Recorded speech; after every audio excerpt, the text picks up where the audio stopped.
자, 오늘 북한 전문가 나오셨으니까 이제 북한 관련해서도 여쭤보겠습니다, 보좌관님. 그 이재명 정부가 대북 방송도 중단시키고 삐라 살포도 어미 조치하는 등 북한과의 관계 회복을 위해서 굉장히 노력하고 있는데 북한의 입장은 차갑습니다. 우선 그냥 제가 시간이 없으니까요, 제가 짧게 여쭤보겠습니다. 네. 어떻게 생각하세요?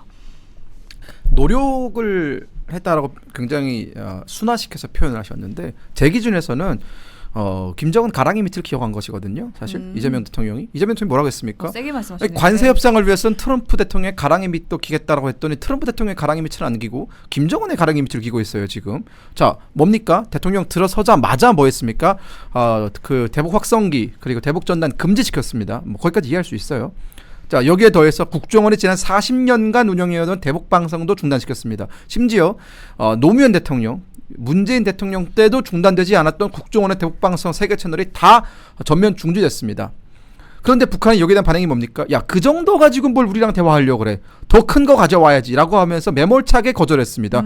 그랬더니 그 다음날 바로 정동영 통일부 장관이 한미연합훈련도 중단할 수 있다. 이로 중단을 건의하겠다라고 얘기합니다. 맞아요. 여기에 더해서 또 뭐라고 합니까? 북한에 대한 우리 한국 국민들의 개별 관광도 허용하겠다라는 식으로 갑니다.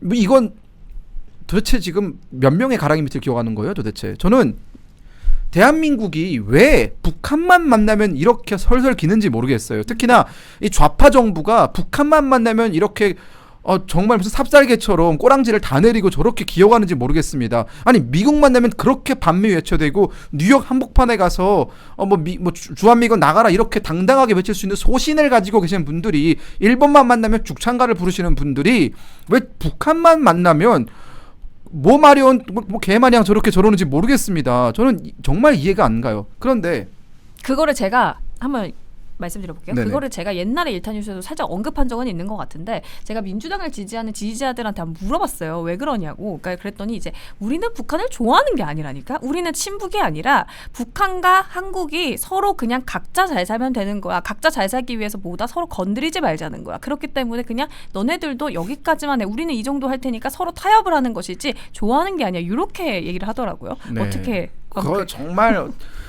그 머리에 꽃밭이고요. 그런 분들이 정말 머리가 꽃밭이라고? 네, 머리가 꽃밭이죠. 그런 사람들이. 그러니까 현실, 국제관계 현실을 전혀 모르고 하는 얘기입니다. 그러니까 그런 건 이거예요. 우리가 그러면 선의를 가지고 접근을 해가지고 야 우리 이 정도에서 마무리하자라고 하면 북한도 그 정도에서 마무리해줄 거라고 기대를 하는 거지 않습니까? 그렇죠. 왜냐하면은 지금 핵 문제나 이런 걸 관련해서 우리나라가 힘이 없잖아요. 사실은 네네. 그렇기 때문에 건드리면 우리한테 좋을 게 없기 때문에 건드리지 말자라고 하는 거지. 그거를 이제 국민의힘이나 다른 보수 쪽의 입장에서 우리를 친북 프레임을 씌우는 거야. 이렇게 주장을 하더라고요. 그게 얼마나 황당한 프레임이냐면요. 자, 지금까지 남북관계 수십 년 역사에서 우리가 먼저 건드린 적이 없어요. 북한이 항상 우리를 먼저 도발했고 우리 국민의 목숨과 재산을 뺏어갔고 우리 국군, 우리 병사들의 목숨을 뺏어가면서 그런 군사 도발을 감행했지 우리가 먼저 북한을 건드린 적이 없습니다. 그 말은 뭐냐? 북한은 자신들의 전략적 이익에 따라서 언제나 한국을 건드릴 준비가 되어 있다라는 거예요. 방금 앵커님 말씀하신 것처럼 우리는 핵이 없기 때문에 약하다. 그렇기 때문에 우리는 한미동맹이 중요한 겁니다. 그렇기 때문에 일본과의 협력이 중요한 것이고 국제관계 속에서 대북 제재에 동참하는 것이 중요한 겁니다. 그런데 여기서 우리가 선의를 가지고 저 깡패 같은 북한한테 가서 야 우리 너희 건드리지 않을 테니 잘 봐줘라고 하는 것은 빵 셔틀이 빵 한 옹큼 가져가서 일진한테 바치면서 내가 이 정도 빵을 바칠 때 나 건드리지 말아줘라고 얘기하는 겁니다. 그러면 그 일진은 뭐라고 합니까? 빵이 떨어지지 않을 때는 안 건드려요. 근데 빵이 떨어지면 또 건드립니다. 야 셔틀 가서 빵 사와 이러는 겁니다. 근데 그 관계를 마치 이재명 정부 특히나 이 좌파 세력들은 이게 평화라고 얘기합니다. 그건 평화가 아니에요. 이거는 위장 평화, 즉 빵 셔틀과 일진의 관계입니다. 빵이 떨어지면은 언제든지 일진은 나를 위협할 수 있는 겁니다.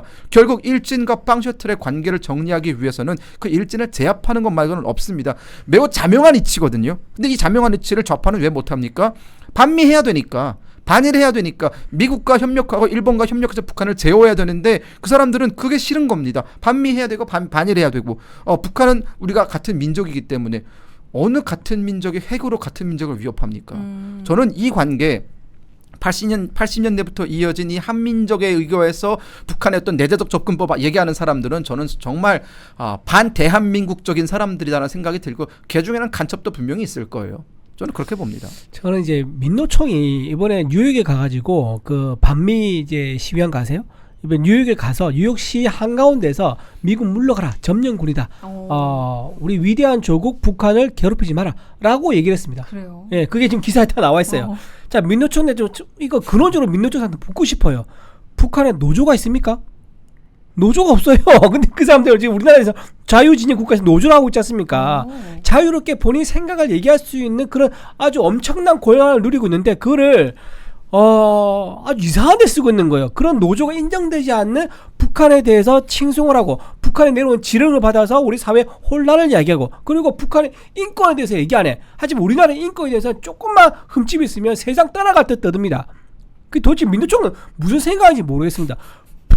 그리고 또 하나 김정은 보십시오. 그 영상도 나왔었는데 우리나라 그 서울 있지 않습니까? 지도를 펼쳐놓고 공격 도상훈련을 하는 거 봤지 않습니까? 네. 언제든지 우리 서울을 타격하려고 군사적 훈련을 하고 있어요. 그리고 군수 물품 다 가지고 있습니다. 우리 서울을 겨냥해가지고 포를 준비하고 있고요. 그리고 핵을 만들었습니다. 핵을 무슨 돈으로 만들었습니까? 미국에 있는 그 의회 그 조사국에서 발표했지 않습니까? 2010년에 발표했는데 우리가 거기서 우리가 북한에 지금 상당한 이제 지원했는데 70억 불인가요? 그 중에서 20억 불 정도가 현금으로 올라가는데 그 돈이 전부 다 우라늄 농축 기술을 어디서 파키스탄인가 거기서 수입해 오는데 쓰였다는 거예요. 그걸로 첫 북한의 핵실험을 할 수 있게 됐다는 것이 미국 의회 조사국의 결과입니다. 그런 식으로 북한이 우리를 위협할 수 있는 핵무기를 우리 돈으로 보내서 만들어줬던 게 DJ 정부예요. 그런데 지금 북한에 대해서 우리가 지금 이렇게 뭐 안이하게 대응하면서 북한을 옹호하고 쉐시하고 북한에 대북 송금을 경기도 때 또 보내주고 지금 정권 잡았으니까 정권 잡으면 더 큰 돈 사이즈를 보낼 수 있겠죠. 그러면서 정동영 통일부 장관 뭐랍니까? 주적이 아니다 그러면서 각자의 나라를 인정하자는 그런 황당한 얘기를 하고 있는 거예요. 자, 그런 상황이기 때문에 저는 이재명 정권이 이렇게 친북적이고 친중적인 행보를 보이고 있다면 미국이 과연 우리나라 손을 잡으려 하겠느냐. 그러니까요. 국익에 직접적인 타격을 주는 관세 협상에서 우리는 브라질 못지않은 타격을 받을 수 있는 거예요. 이렇게 되면 한국 패싱 당하는 거 아니에요? 왜냐면 지금 새 정부가 어쨌든 친미 성향은 아닌 것 같다라는 생각은 드는데 거기다가 북한이 이렇게까지 우리는 한국과 뭐 얘기할 그게 뭐 없다. 그러니까 한국과 이제 우리는 뭐 그렇게 우호적으로 얘기할 수 없다라고 이제 밝힌 거 보면은 저희는 뭐 북한에다가도 팽당하고 미국에다가도 팽당하고 이렇게 되면 한국은 지금 위치상으로도 좀 그런데 어떻게 되는 것일까 뭐 이런 우려도 나오네요. 이게 이제 이재명 대통령이 이제 소왕국의 왕 역할을 하는 겁니다.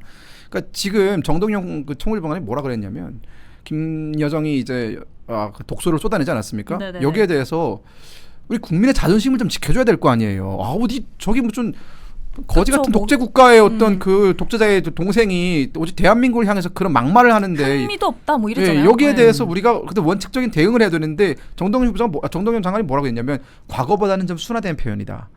약간 그 희망회로 돌렸죠. 그러니까 욕을 먹고 나서 야 옛날에 들었던 욕보단 괜찮은 거 아니냐 이런 식으로 얘기하는 겁니다. 여기는 이런 거지. 그러니까 이게 여긴 이게 얼마나 빵쇼틀의 입장입니까? 하도 당하다 보니까 이제 자기가 어느 포지션인지도 모르는 거예요. 근데 지금 김여정 일진이 요구하는 게 뭡니까? 옛날에는 크림빵 정도로 됐는데 나 지금 크림빵 정도로 배가 안 찬다. 크림빵 안에 소시지도 좀 들어가 있어야 되고 크로아상도 좀 있어야 되고 이런 거 요구하는 건데 여기에 대해서 야 더 큰 건 요구하지 않으니까 괜찮은 거 아니냐 이러는 겁니다.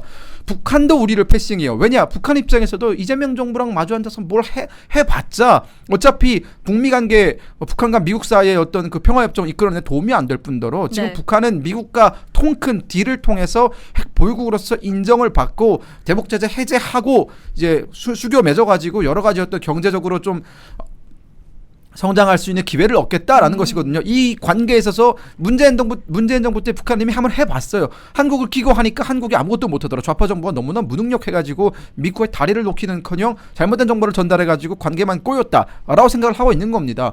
그렇기 때문에 지금 북한도 좌파 정부에 대해서 별로 이렇게 궁시렁 거리고 있고요. 여기에 대해서 또 트럼프 정부는 이재명 정부의 저런 친북적인 성향에 대해서 저 우리 편 맞나라는 생각을 하고 있는 겁니다. 그렇기 때문에 지금 이재명 정부는 오도가도 못합니다. 그러니까 다시 처음으로 돌아와서 국무회의 때 기업 하나 조지면서 저런 그냥 쇼를 할 수밖에 없는 거예요. 저는 그렇게 봅니다.